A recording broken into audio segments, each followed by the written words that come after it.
Hello, thank you for joining us. This is Platform. I'm Ruth Aguilera.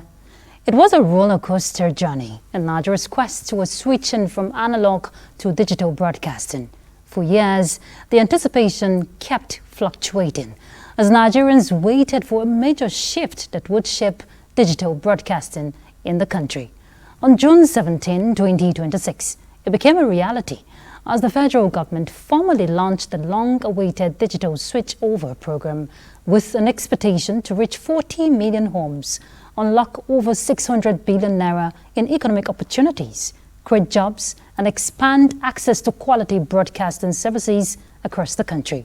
Now, the rollout is a major milestone in Nigeria's digital transformation agenda in supporting the administration's broader ambition of building a $1 trillion economy. Reports say this portends better access to information, broader access to educational and cultural content, and improved quality of service. It would also provide free and clearer television services while creating a healthier competition among broadcasters and content producers. But if you recall, there were challenges that contributed to the nation missing multiple deadlines. Failures experts link to a combination of factors, including inadequate funding, lack of infrastructure, development, and insufficient public awareness.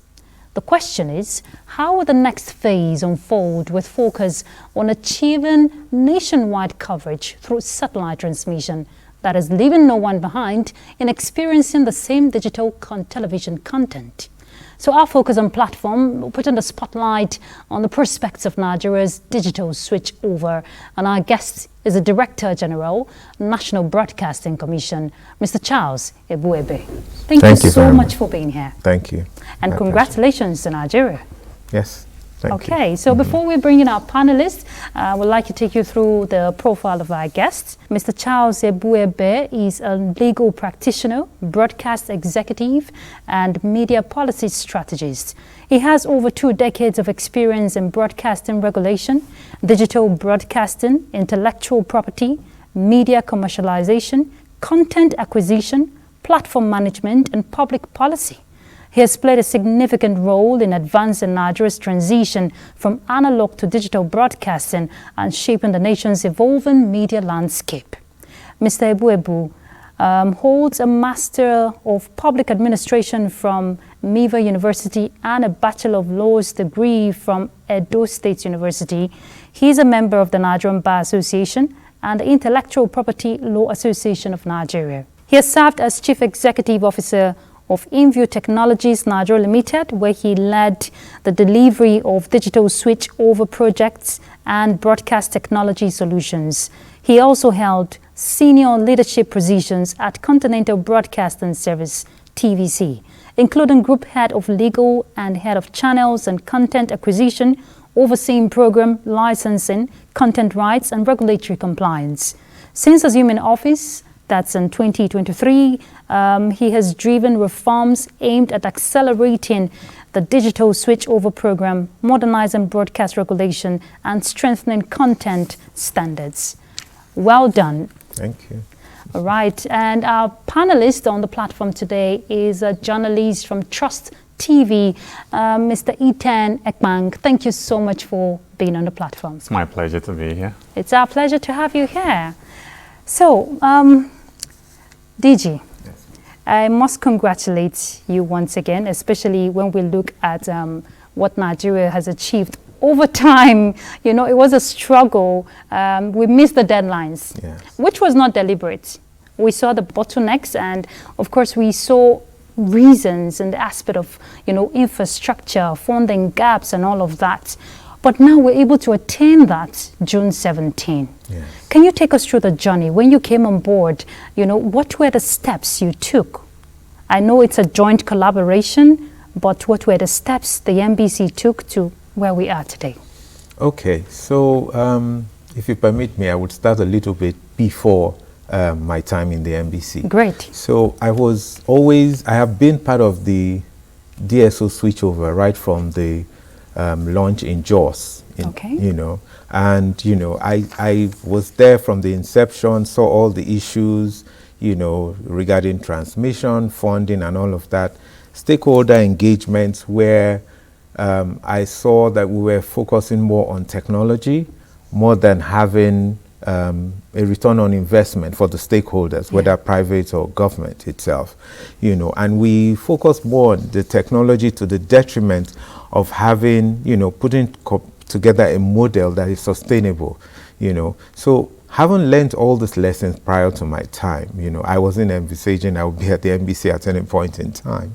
But eventually upon my assumption of office, I basically had to take the NBC back to the drawing board.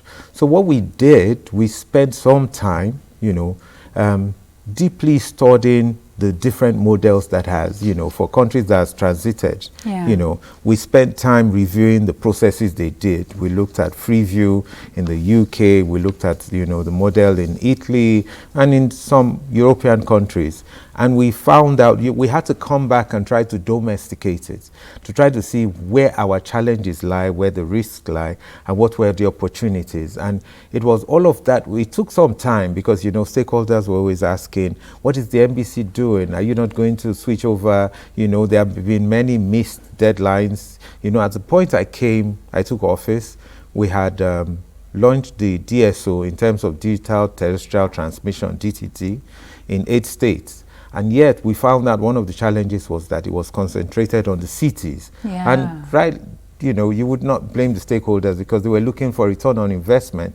Where you go and spend so much on diesel, powering your transmitters, your towers and all of that in rural areas, you don't tend to get your return on investment. So they concentrated on the cities, but we needed to change that.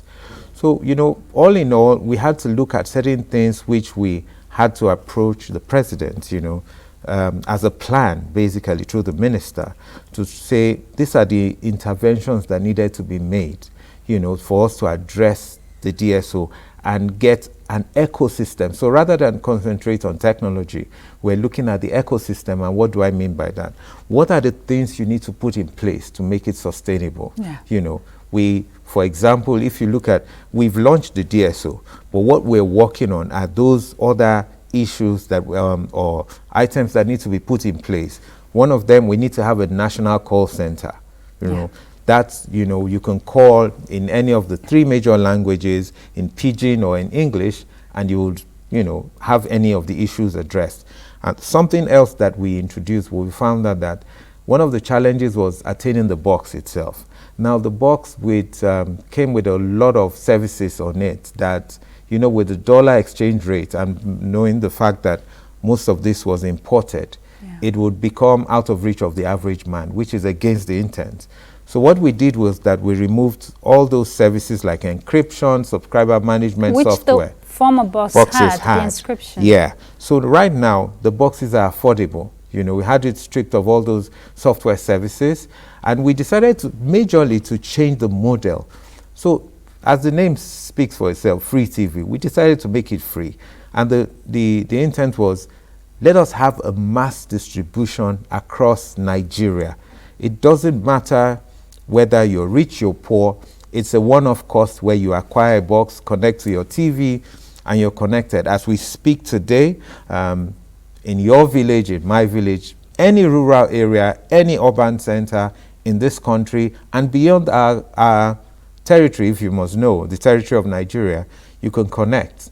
And you have the same standard and quality of channels you have in Lagos, you have it in your village.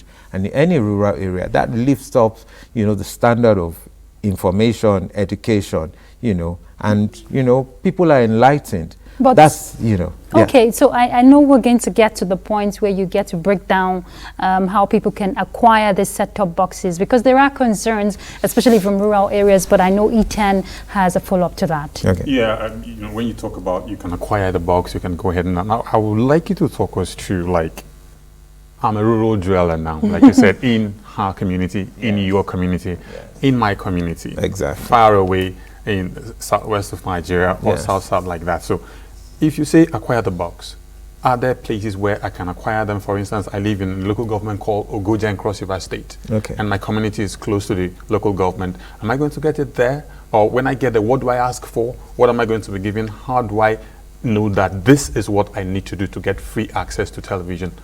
Okay, so I would use your question to answer some of the interventions we also made. So you would see previously when we launched the DSO in the States, there was something lacking, national information. Basically, if you ask the basic Nigerians, I mean the ordinary Nigerians today, what do you understand by the DSO, digital switchover? They don't have, you know, while some of us educated ones will say, oh, it comes with cleaner channels, more channels. Which is the public awareness that exactly, was lacking. It was lacking. Yeah. Now you see that we have started publicity from day one, and it's going to increase. We have it on social media, on traditional media, you see in some of the papers. We're having it on a constant basis. One other initiative we introduced was that for every channel, because what the government did, with proposal we did to the president, was that the government gets to pay, rather than go to the broadcaster to pay the satellite cost for carriage from day one. Government has paid for it for 18 months. So you're being carried free. So one of the things we did was that for you, whatever channel is being carried on that platform, you would have to advertise the platform itself.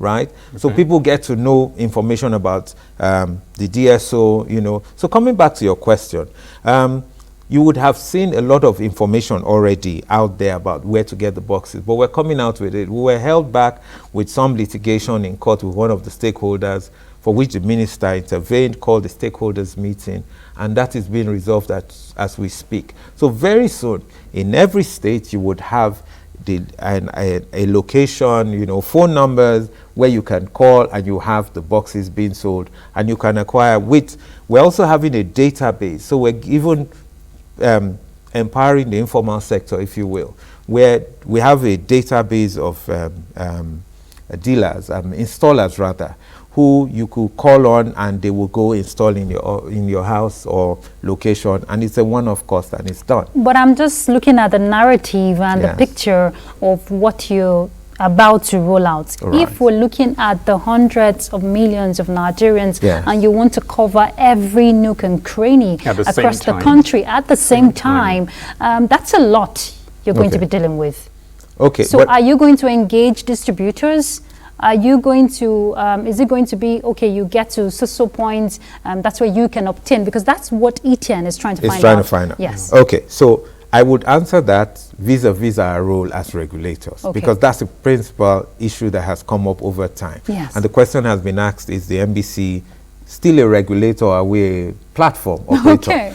So now, I will tell you this, because of the inability to achieve the aims of the DSO over time, the NBC had to step in using its discretionary powers, you know, to actually have some of these things done as would normally have been done by operators. So you would have seen all the stakeholders, you know, and there were some present at the launch. You would have seen them actually carrying on some of this. But what we did was to drive this initiative and get to a launch. What you will see next is a policy direction and a definition of roles and responsibilities of each stakeholder. So coming back to your question, you would have a company or an entity that would operate, that would have the business of managing dealers and installers vis-a-vis the national call center. So where a Nigerian anywhere could call and say, oh, I need this installed in my location. Where do I go? The call center agent will simply look at a database and will definitely inform you of, oh, this is where you can get, just call this number and you get an installation done right away. Yeah. We're setting all of that in place. Yeah, we're in Nigeria where a lot of people have trust issues with the system. Yes. For instance, you say you're going to put a phone call across to a dealer or somebody and someone walks into your home to install all of this. Yes. And it's supposed to be for free. Yeah, other modalities you put in place to ensure that the word free is defined as free and is seen to be free in the context of what NBC wants to do, because people are, I asked one or two people while I was coming here, this is what government wants to do. Some people say, yeah, I've heard about it, but you know, I don't trust us. You know, so it's free in the context of the word free, as it were. How would you note, or how would you, what modalities have we put in place to ensure that the system is not abused for Nigerians to benefit from what you're doing? Okay, so you see, very good question, and you see, it puts space to the fact that That's why we have not rushed into the market to just, leave Nigerians to the mercy of people who could abuse the process. Yeah. I did mention that we're driving a process to define roles and responsibilities, number one. Number two, the reason why we need to have a database is to be able to have someone responsible when there's a breach of the process. For example, someone walks into your home and he's not able to get the installation done, or picks up the fee and doesn't get it done. We know who to hold responsible. We're doing all of that. And there's a clear process we're putting in place, which will be very evident. We've not announced it yet because we're engaging with stakeholders. For example, one of the major stakeholders is the Broadcasting Organization of Nigeria. They are the ones whose content we're putting out there to the benefit of Nigerians and to their benefit. But it doesn't take away from the fact that we need to engage with them, carry them along, because the model we're putting in place is very adaptive in terms of when we run into challenges. Like previously, what was done was that we were sticking to the white paper, on a regimental basis, but that's not the case to be. Okay. Media has evolved, technology has evolved, you have convergence that you can, to draw a fine line between technology and a platform in terms of broadcast is getting difficult. So we have to put all of that in place to make sure there's not abuse, And another question I would like to answer, I was once asked, is Nigerians going to be charged a fee, a subscription fee? Yes. No, that's, so let me explain this. The first phase, let me call it that, the first phase of the DSO we've put in place is the free model. Okay. It is getting content on free to air for Nigerians to watch free. You're not going to be charged a fee for that at all. Once it's in place, the same way you're able to watch the platform NTA on your channels, you'll be able to watch it. But now what comes into place is that for the phase we're put in place, we're targeting about 100 channels you watch free. So it doesn't matter whether, for example, you are from Delta State, you're in Lagos. You could watch your channel in Delta, or you could watch something from Kogi or from Kaduna. We're strategic in choosing the channels, right, in terms of genre, whether it is news, it is education, Nollywood, or curated channels in local languages. Yeah. It was Nigeria for Nigeria on a round basis where it drives the culture, it drives our cultural stories, our culture itself is prevalent in terms of what we see on online platforms. We need to, we're using that to solve a lot of problems in society, if you will. That's the question about the 100 channels, 57 channels already, live. Yes.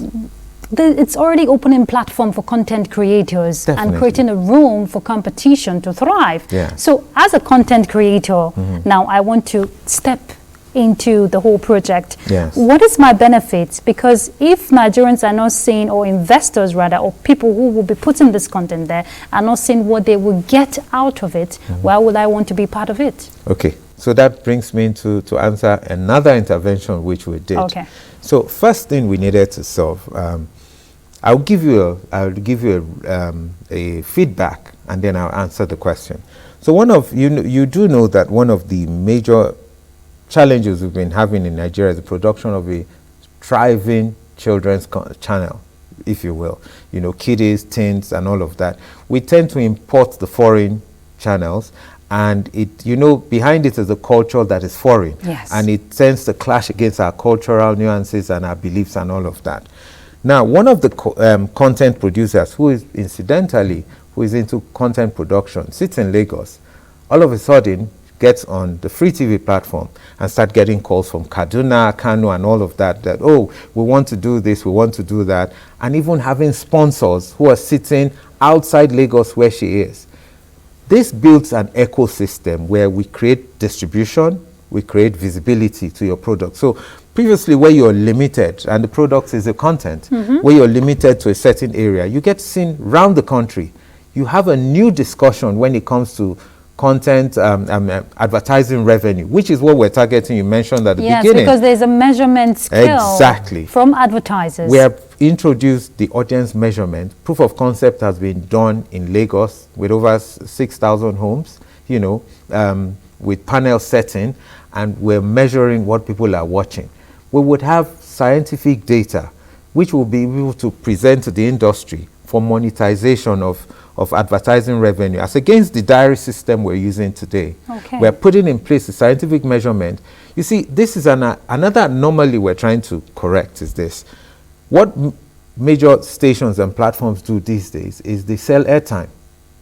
Yeah. So they don't invest in content where, rather than investing in compelling content, if you will, back in the days we used to watch Adio Family, we used to watch Village Headmaster, everybody sits around the TV. It was compelling content. Kokro at Dawn spoke stories that are deep, that resonates with all of us. Yeah. Now, what happened, I'll give you what used to happen. NTA started as a platform with reach all around the country. You bring your content, you put it on NTA, it gets seen around the country. That's what we've replicated, So with audience measurement, what is you're going to see happening, because it's going to bring about a new conversation, a new redefinition of how advert spend should go, where it should go, what kind of content, what kind of programming is being watched in the evenings, by whom, the older folks, what kind of content do the educated like to watch. And it's not just TV. You do realize we're also distributing by online applications. Yes, so whether you have your phones, you download, and funny enough, I watch it when I travel outside the country, because I'm looking at what product we're putting, what kind of changes we need to put. It's evolving. So what we've done with audience measurement, with wider distribution, you have a new discussion where you would slowly find the fact that people would stop concentrating on billing content providers for prime time, as you call it. And instead, the revenue that will significantly come into the industry will be used to produce compelling content. It's going, if you will, it's going to be a competition. What kind of content do you want to see, rather than reliance on the 4 p.m. to 7 p.m. prime time. That discussion is going to take second place. All right. Yes. Yeah. A lot of people are excited about the prospect that this offers, and they are like, okay, let's see, how is it coming up? What's coming up? What are the milestones that Nigerians should expect? Probably I don't know how your timelines have been set in the next 6 months, in the next 3 months, the next 12 months, the next 24 months. What are the milestones that will make people say, this is it, and I'm expecting this, but especially when viewed against the fact that of recent, there's been this issue of Nigerians grumbling about attacks, xenophobic attacks, and then we should offer an alternative to some of these, companies that are taking preeminence in the industry. So what milestones are we expecting so that we can, enjoy it to the very maximum, especially when you see that you're going to be competing with brands that are established over the years. Okay. So I will tell you first what differentiates the free TV product, if I call it a product, from what is out there, because people get it confused at times. They were like, I've heard people make comments even online or speak to me and say, free TV is going to, what is the difference between free TV and the likes of the paid channels? I'm not going to call names now. The paid channels out there. It's a different proposition. Where do you go and get over or about 100 channels for free? Where? That cuts across everywhere around the country. There's no other.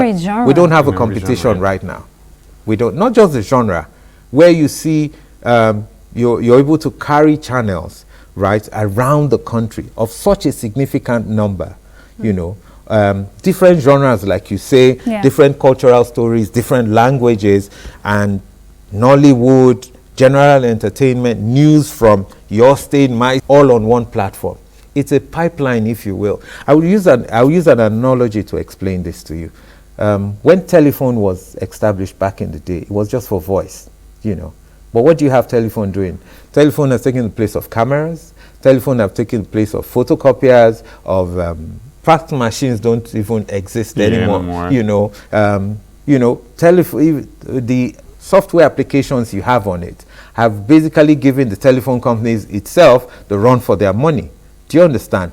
With one pipeline, which I call free TV in this case, we're going to give you a lot. And don't forget, I said this is the first phase. There are other services that are going to be built on it. This, you must recognize, is a platform built by Nigerians for Nigeria. It's going to be the Nigerian voice, carrying the Nigerian product of such a scale that it will be difficult to replicate. And I'm sure you have looked at the bigger picture and the milestones Iten was talking about. I know the budget is ambitious, 600 billion, but sustaining that over time, because you're giving these boxes for free, and also you're ensuring that there is compliance. There are other aspects that will require effective funding, especially for infrastructure to thrive. Yes. How would you sustain that? Are you bringing the private sector? Definitely. Okay. First thing, this is the strategy the NBC came up with, which is what I was trying to explain so much to the set-top box manufacturers, which we shouldn't put the cart before the horse. Okay. If, you want to sell a product, you should identify what sells the product. What the DSO was doing previously was we're putting technology in front of the product. The product is the content, it's not the technology. Now, to answer your question, don't forget that we're targeting 40 million TV households. Yes. When DSO started back then in 2015, we're targeting 20. That was the estimate back then. Now it's doubled. Where you have boxes that are free in homes, 40 million, even if we're able to achieve half of that, and of course I think we'll exceed that. We have strategies, some of which we're not making public yet. Okay. Is establish the market. Then you will get investors interested. Don't forget, we have tried to launch and we have failed. Even stakeholders have distrust with the system. They have a trust issue even with the system. Investors who were ready. But you would ask, have we achieved to an extent what we said we will? Yes.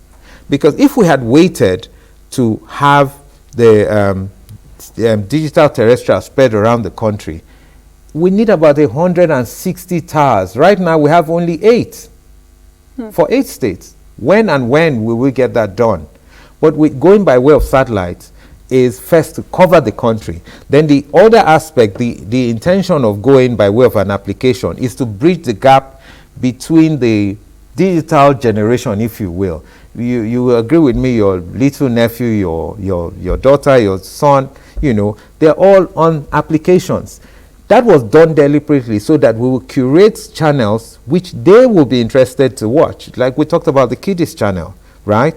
So that is the first stage, to create the market. Now, when you have a sustainable business, then investors, which is the PPP part of it, will be invited to participate. Again, I said this is the first stage. You're going to have the second stage where we're going to have paid channels, paid services, digital services that will be offered on top of this. That is different from this, but it will rest on this because we have created a market. For example, when we're having conversations with media houses, advertising agencies, the proposition is different. Who is going to have 20 million households ready to show your product? It's free TV. So you see, when we speak to them about bringing, and when I say we, it's not the NBC, please. There's going to be an entity that manages the platform. I told you NBC only carried the platform to the point of launch to show that this plan we had designed is possible and is realistic and it's already achieving results. You could go online and see a retinue of installers who, informal sector, already saying, oh, this is, in fact, to tell you, when we add a channel, before we announce, they have already known because they scan the decoders every morning and then it's online. Oh, a new channel has come up. Have you seen Free TV is the way to go? Free TV is the way to go. When I was speaking to the MD of Nigecomsat, she was telling me that, people are calling her that, dealers all over the country are saying there's a new product, they called it a new pay TV. It's not pay TV, it's free TV. And right. Even talking about the Nigecomsat, yes. He mentioned the uninterrupted service delivery, which will entail launching additional 2 satellites to yes. ensure that operations are not interrupted, which yes. is very key because you don't want people to start enjoying something. Then when it gets to like a year, the milestone, and then we'll cut off. because you said it's satellite. So we'll have to take a break. Okay. DG will be back shortly. So please do stay tuned. Let's take a break. What are we doing as a nation to first of all settle our teeming populace, especially the NTA's political package with a third eye on the nation's political scene. I am Fisa Ogunfuyi. Welcome. You have to be very careful giving space to people who are obviously sponsored to further the agenda of some other groups. There's a lot of questions. A lot of questions in a closed door sessions. Some of these issues, some of the problems bedeviling of their. In fact, between June 1st and July 17, 19-point-something billion has left the coffers of the NDDC. I can say my constituency, they need everything because we don't have anything.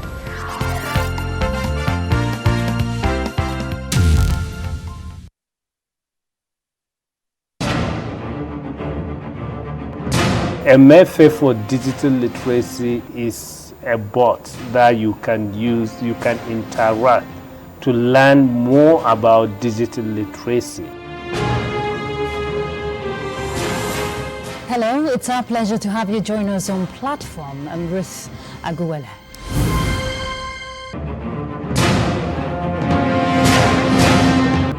What is the yardstick for measuring everybody's moral integrity? It's critical at this point in time. How daunting has that been for the Institute in getting them abreast with all the legislative procedures? The fact remains that one training workshop is not enough.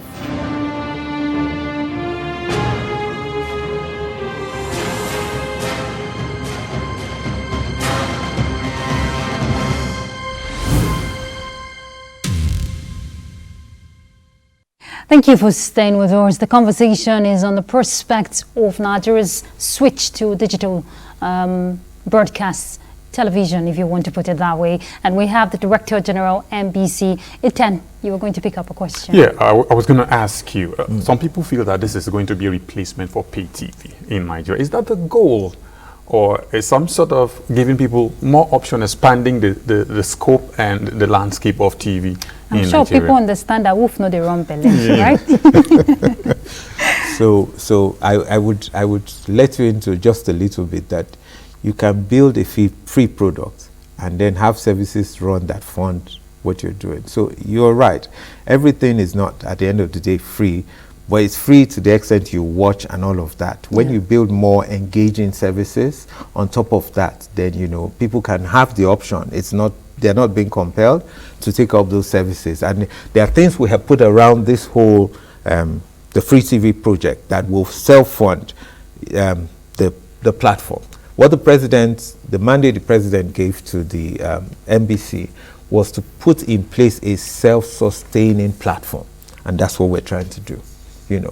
So meaning that in the course of what you're doing, we may have to subscribe to some sort of packages or programs that may not be on the free platform, the free level, for instance, that like would basic, be classic. That would be this thing. Yeah. So answering the question is the fact that unlike the pay TV model, which rests on subscription, it's the fact that whether it is basic or the premium, all the way you scale, you're going to be paying for some kind of services. Right. On free TV, unlike first we differentiate product. The products you're watching right now is the free to air, right? And there's no subscription. We are happy to have all Nigerians. It does support a lot of things which is not visible right now on the terrestrial. For example, you have all Nigerians watching and we have audience measurement. We can give data. We can have data, issues around population, census, what kind of cultural stories are out there, what sells. I'll give you an example. On Netflix, they told us when they did one of the products they commissioned in Nigeria, one of the content rather, it was viewed, 6 million people viewed it in Iceland. They created distribution. That's why.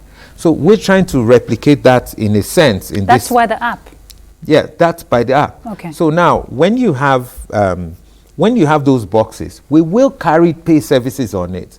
Howbeit, we are providing the gateway where you can view those services, but that's based on your discretion, right? If you click on it, you subscribe to it, that itself can give some funding to free TV because it's a pass-through, if you will. And don't forget that where we're targeting 40 million homes, right? Yeah. We're going to have a mass that... In the next 6 months, 3 months, 1 year? Talking about timelines, you did raise that. Sorry, I didn't address that. Now, significantly, what we're trying to do is to bring cleaner pictures, more channels, a wide array of content for viewership to pull people to one pipeline, if you will.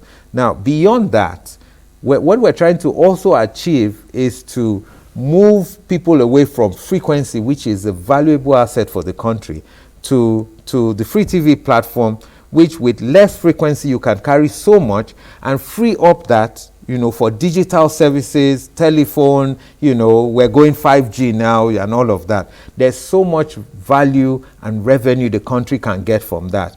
Right now it's hosting about, it's hosting analog channels that take up a lot of space. When you digitalize and come on the free TV platform, it takes a fraction to carry so many channels, unlike what you do for one analog channel. So you free up frequency. So basically. Are you talking about the free 700, 800 MHz exactly. spectrums that would generate data pipes? Exactly. And I get to understand it will be, for education, commerce, governance. So many things, so some of which you cannot even imagine right now. Okay. I mean, countries, even in Nigeria, we're trying to test 5G. Countries are broadcasting in 5G. Some have gotten, even with television, a lot of countries are broadcasting in 4K, 8K, and all of that. It's with new and all of that, you can save on the frequency, which frees it up.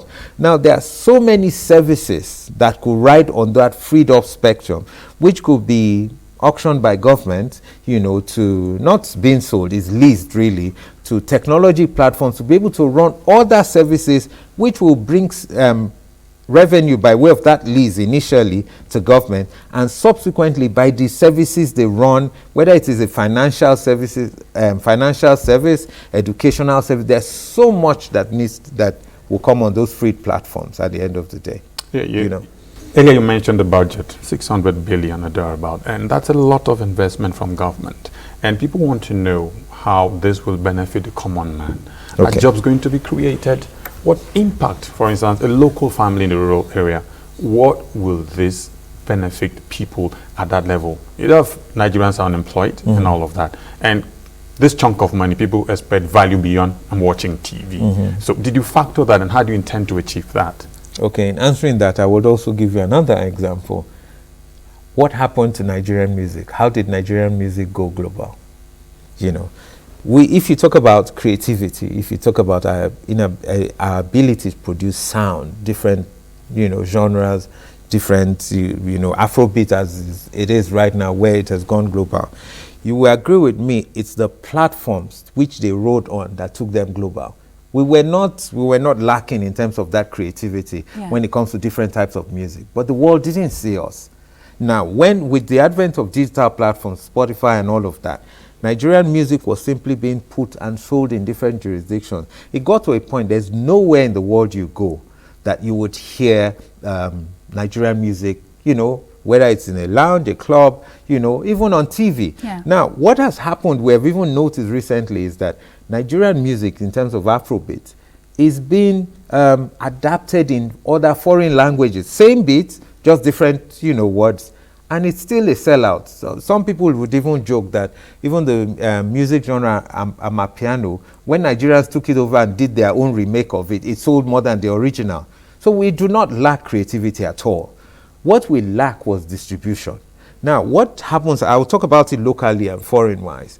Now, where in Nigeria, you're not limited to maybe 5, 6, 7, 10 channels, except you have pay TV, and you're able to see 100 channels with creativity. One of the things we're doing again is that, don't forget, we're putting 6 geopolitically located studios. So right now, we focus more on the 3 major languages, Pidgin and English. What about Nigeria has over 700 plus languages. Now, if you create strategic studios at the subsidized rate. From any rural area, people could come up with creativity. Don't forget, most of the Nigerian content in terms of films that were sold, they were local stories. Yeah. Was the one that Netflix launched that made so much, and so many still going on, right? They are local stories. We're basically tired of, just like music, at the point we're playing foreign music. Now it's Nigerian music. Yeah. So what you're doing is that you're giving visibility. Now, what does that translate to? That more money will stay in the economy. There will be investment, both by the digital distribution channels in Nigeria, to be able to export and sell, because it's a trade, if you will, it's a business. Then you would have people who, you know, around the creative. So let's say you want to produce a film, you have the costume makers, you have those who actually create the costumes, you have those who come and set, you know, the setting for the background. All those sectors, you know, the creatives, whether it is informal or the formal sector, it will build. So, for example, a quick example, you build a cinema in a city. What happens? You see shops also surround the, you know, people selling ice cream, they're selling food. That is what this is doing. It's going to put money massively back. Majorly is for the content producers themselves. They're going to stop focusing on selling airtimes, like I said, or focusing on, it's going to be a competition of who has the best content in what genre. You know, it's going to be a modern digital broadcasting ecosystem. Yes. And I'm just trying to wrap my head around how someone who is watching these right now is thinking, how do I come in? How do I partake in this? I'm a content creator, or I'm an investor. What is the yardstick? What are the criteria? How do people key into this? That's on one side. Right. On the other side, for the Nigerian also who is watching and thinking, oh, this is fantastic, we've been waiting long enough. Have you started? You know, you talked about it in phases and all of that. When will that begin? Because that has not been cleared on when will the distribution commence. Okay. So in terms of the development of free TV in several stages, we have timelines, like you asked, and we have certain milestones we have to. Right now, the call center is in place, but it's on a small scale. It's going to be enlarged significantly. We're in talks with different studio owners, both private and government, which is where the PPP comes in. For example, we're speaking to NTA to have 3 of its studios, one in Lagos, Abuja, and probably Kano or Kaduna, to have, you know, access to have people come into those studios to create content. And when they produce content, we want to have the right to take your content, if it's good, and put it on the platform. So one of the plans we have is to have about 6 channels. When you have content that's compelling, we'll put it and give you visibility. You know, the commercials about it is not going to be anywhere near what you have with pay TV or the current situation where, you know, we're trying to change an anomaly in the industry where you as a content creator, you would spend your investment, whether it is a loan or your personal work, to create content. You still have to go and pay for airtime. You still have to market it. You're one man taking all the risk. When we have the ecosystem and distribution well in place and there's money to be made, you don't need to take that risk. So how do they come in? Someone will take, so you will have investors. It can be an investment bank or investment platform. Take up and say, okay, you have good content. The same way Netflix comes here, look at an array of films and say, I'm taking 1, 2, 3, 4, 5, 6, and I'm going to commission it. They will put money in you. So you don't need to put that money up front, right? And so we'll give you distribution, we'll give you visibility, we would help you to have the eyeballs look at your content. Investors will come in, ad revenue would increase, because now it's the nation. It's no longer Lagos State or city based as the DTT was. It's all over the country.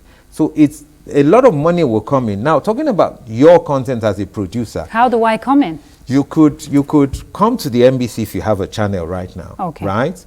And when we look at it, it meets one of the genres we put up. Don't forget, we have limited space. It's 100. Now, we want to add another transponder, but we're still working out the details, you know, because a transponder is just like this room. when it's full, it's full. You have to put on another transponder to put more channels. We would see about having investors come in. That's where the PPP comes in. But basically, for a content producer, if you have content and it's compelling, you could, at the later stage, we would announce the modalities for it. You bring your content and we'll put it on one of the channels. If you already have a channel rather, that is compelling, and we look at it meets the criteria, because there are technical criteria to be met, and it meets it, we'll put you up and we'll give you visibility. You know, it's using what we have to get where we want to get to. Exactly. That's it. Anyway, now, localizing content is one thing people are, talking about. Mm-hmm.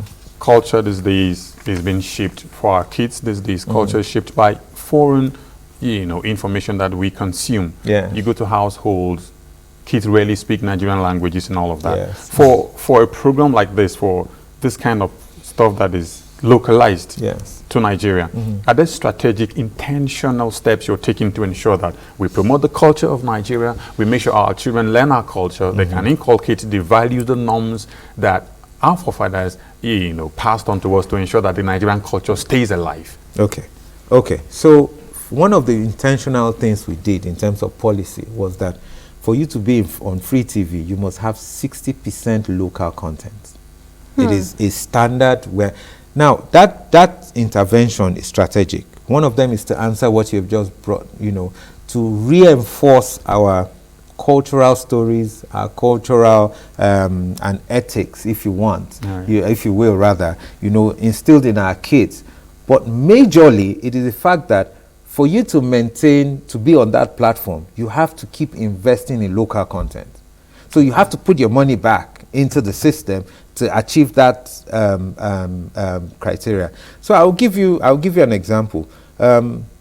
Presently, even for some of the pay TV houses to meet local content, what they simply do is take Nigerian content and put it there without investment in the content then owner they leave himself. the investment to the producer. So they've used the content to meet their criteria, but not putting investment in some cases. That's not going to be on free TV. So you see, that's why we have not introduced anything foreign right now. People are asking, are we going to have BBC? That is a later stage, but it's Nigeria first. When we have gotten to that point where we have achieved or almost achieved the intentions, then we will review what kind of foreign content that meets our local standards in terms of culture, the beliefs, ethics, and all of that. That's the second stage. It's good you're the person speaking to these issues. I'd like you to speak on responsibility that lies with broadcasters, that lies with content creators in the aspect of professionalism, fairness, neutrality, which is a major tough under your purview. Yes. Now, I know that's the rave for content to be created and everybody would just want to come in there. How are you going to regulate this content that will be dished out? Okay. So as you, thank you for that question. You see, personally from my observation, you see, standards have eroded over time, and why? Some of it was said here on this discussion is the fact that we have imported foreign standards. By whether content you could get your mind influenced by what you watch, even without you knowing it, right? We have taken that, and what has happened is that we have dished the standards we have all known and taken a kind of standard that is visible online. So even right now, you see a few of these European countries are putting up rules where they limit or restrict viewership of online content by the young ones, right? It's deliberate and intentional to cure a problem, So what we definitely are going to do is that having everyone on free TV is the fact that you must keep to the standards. We're going to be deliberate, intentional. To tell you, one of the innovations I'm going to introduce into the NBC, which wasn't there, is to have a content directorate. So we have, the closest we have is a monitoring, where we monitor all of this. You said fair dealing, giving a right-up reply, all that. Yes, it meets that. But we need to have a directorate that sits and watches over content. What kind of content put there? What kind of policies and regulations need to go into either our act or to the code itself, you know, what kind of narratives we need to get people to focus on. For example, like I said, we don't have children's content that's compelling. Why can't we have, definitely Nigeria is not, we're not lacking on that. It's the production, it's the having compelling stories, the look and feel of the channel, where, why would a child who, I mean, you should look at this when you get home. A child who is even not yet able to speak will look at some of this foreign children's content and stay glued. But when you put, you know, our local content, after a while they get disinterested. Why have we not done research? What is the difference? Is it in terms of the colors? Is it in terms of the presentation? There's something we're missing there. Yeah. And I think producers need to go back to the drawing board. The game has changed. Yes. With free TV, right, it's not going to be airtime. That's going to go out of the, you know, window. It's going to be compelling content. And after a while, we'll start putting out the audience measurement data out there, and it will be clear. These are the ones who are getting it right, and these are the ones who are not getting it right. And also the analytics. Definitely. Okay. I think we have to leave the conversation there, but of course we'll keep our eyes on the prize because there's a lot, you know, to harness from this digital drive. Thank you so much, Mr. Charles Ebuebo. Thank you for, you know, sharing these thoughts and, of course, putting so much effort to ensure that Nigeria is well positioned when it comes to digital broadcasting. Thank you so much. It's the least we could do. Thank you. Thank you. He's the Director General, National Broadcasting Commission. And we also want to thank Ipang. Thank you so much from Trust TV. He's a journalist. Thank you for your contribution on platform. Thank you.